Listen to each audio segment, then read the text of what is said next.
My name is Carla Williams Scott, and I'm the director of the City of Columbus Department of Neighborhoods, and we are so pleased to be here with you this afternoon. And I'd like to thank our host here at the Third Way Cafe as well. In the Department of Neighborhoods, great ideas from residents almost every day. We hear great ideas from residents almost every day about how their neighborhoods can be enhanced. That's why we are excited to partner with City Council, Councilmember Lourdes de Barroso de Padilla, and the Neighborhood Design Center to offer the 614 Beautiful Grant Program. This is an opportunity to bring some of those ideas to life, and this is one of the pillars of our Envision Hilltop Plan. Through the collaborative work that will be done by community members to create each grant proposal, the projects that are funded will be inclusive, placemaking strategies that celebrate our wonderful neighborhoods. We are excited to see the great ideas that will be proposed to build places out of spaces in our community. It is our hope that this program provides beautiful spaces and invokes a spirit of equity and community for all. And at this time, I would like to invite Marshall Shorts, founder and principal of Creative Artfluential, to speak to you.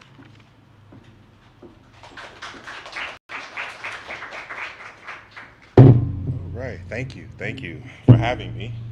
I wrote down some things, but my phone is not acting right, so I'm gonna wing this, but it's an honor to be here today. I am Marshall Shorts. I run a branding and design consultancy called Artfluential, and I'm just excited to be here to talk about this program, to talk about place, to talk about what it means to be in place with people and to gather and to have these gathering spots. I'm a designer by trade, and so but I have a fundamental belief about design, that anything that is not designed by nature or God, if you believe in God, is designed by someone, right? And so that means that we, the people, are the designers of the things that we see. We design the built environment, and that means the things that we design have impact. And I think it's important as designers, all of us are designers, to consider the impact that we make with the things, the places, and the people we design of, by, and for, and with. And so I think this project is a great opportunity for our city to design with our community members, our neighborhoods, and the people ultimately, which are so important in our community. And in order to do that, we have to design with the people. And so as Lourdes asked, I am honored to be here to be a part of this project. I am a creator of spaces. It's probably the most art I've done in the last few years, but it's just an honor to be able to bring joy, love, and care to a neighborhood. I know we use the term placemaking, but I'm a firm believer that place exists already, right? And so place is either infused with good design and love and care and joy, or it's a place that is designed to limit access to people and to separate people. And I think this is a great opportunity for us to create space and design space to bring people together. So I'm honored to be a part of this journey with you, and I can't wait to see what we all design together. So thank you for having me, and I look forward to this project.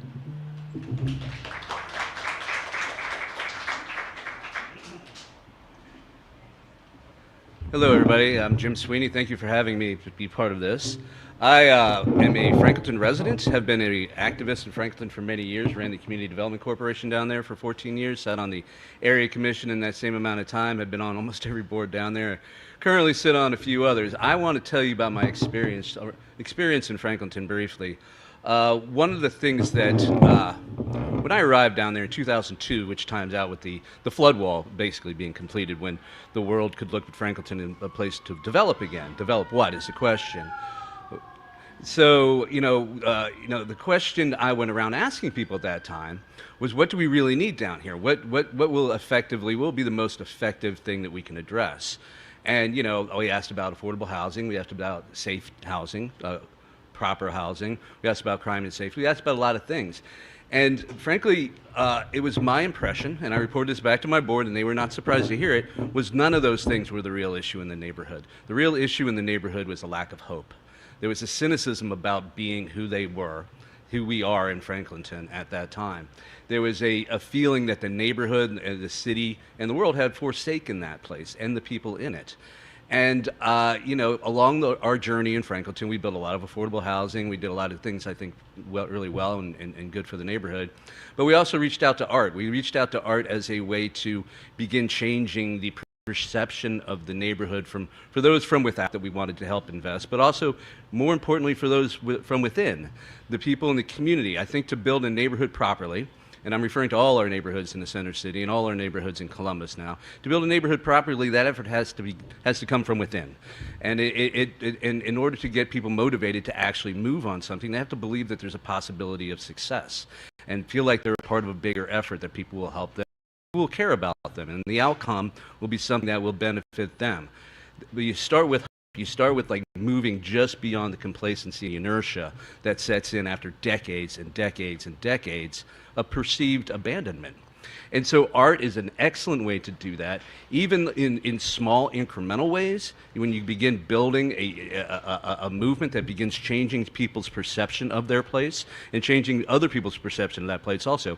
It has worked very well for us in Franklinton. Certainly our journey is not over. There's a long way to go, and hopefully we'll end we'll never end, but hopefully we'll continue towards a more just neighborhood, and that will be inclusive and powerful and inspiring to people to be in that place. And I hope that it becomes, I'm happy to hear that with this program and others and the leadership that we have, city council and city staff, that we can begin bringing the rest of the city, the other neighborhoods that may feel abandoned, and would like to set themselves up for more investment from within and from without, that I think this program would be a really excellent way to start. Not just to start, because we've started in a lot of different ways, but this is a giant step forward in my opinion. I'm very appreciative, and thank you for having me here to give me the opportunity to say these things.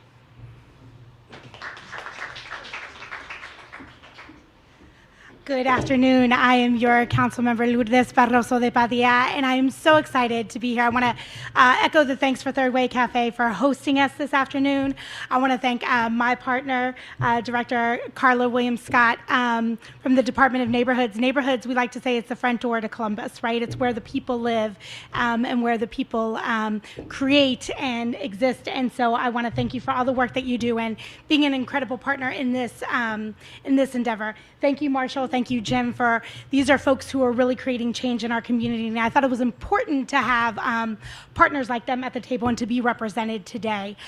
I started off my career, and little did I know that it was going to be a career, as an AmeriCorps member, as a young person dedicating 2 years of service, and with an organization called City Year that I still work for today. And at that time, City Year, while today we're an education-focused organization, we did a lot of physical service projects out in the community.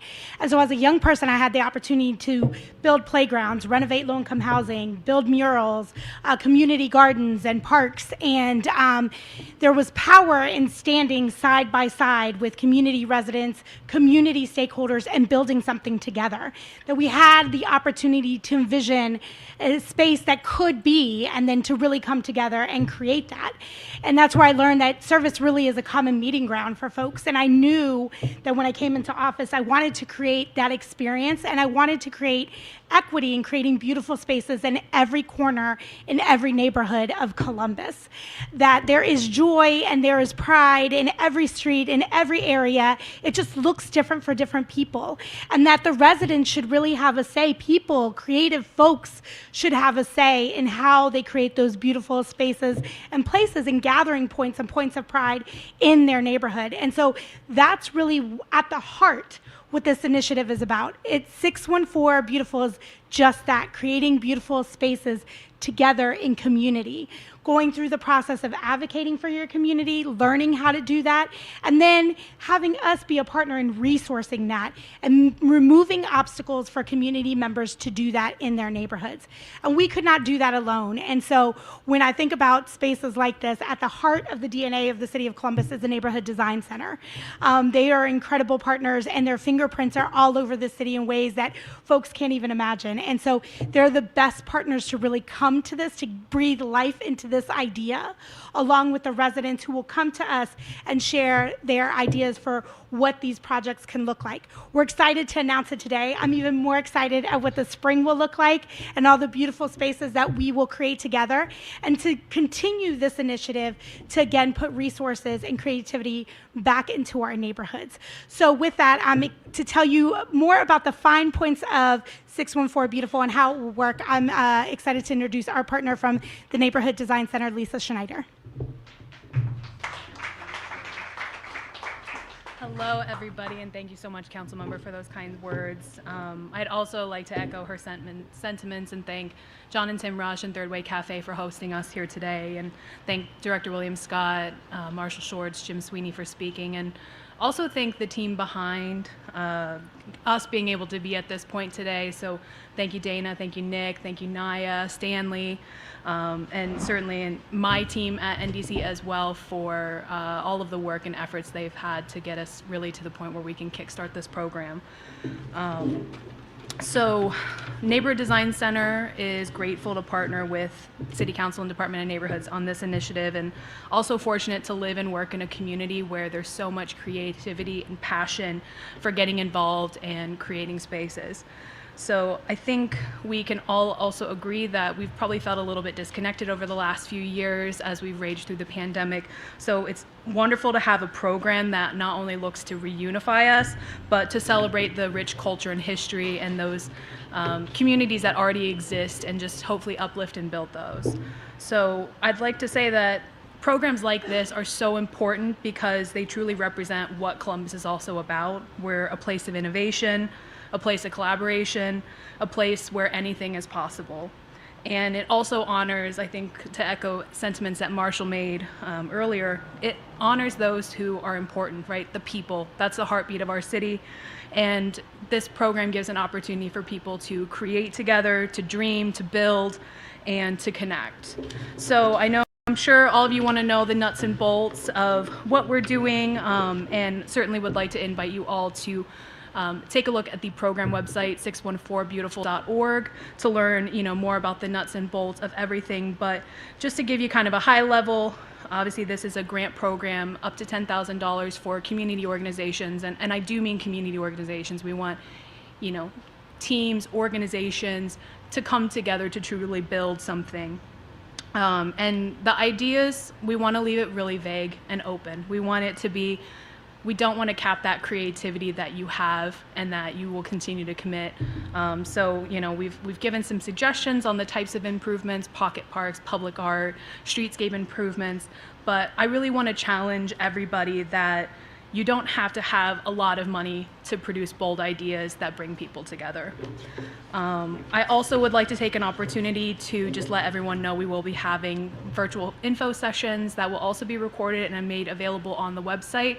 Our first one is actually coming up this next Tuesday, September 27th, from 6 to 7 p.m. So if you want to join, have more questions, just learn a little bit more about the program, or just learn how to apply and get connected to resources, I encourage you to attend that session, or again, you can always view them online.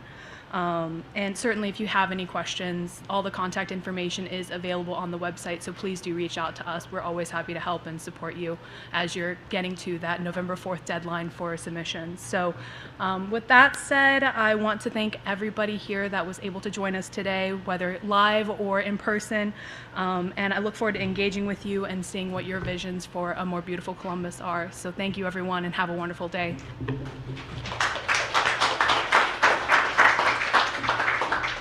So again, we just want to thank folks for coming out. The website is live, so that's 614beautiful.org. And please, we'll see you soon. We'll see you in the spring. Thanks.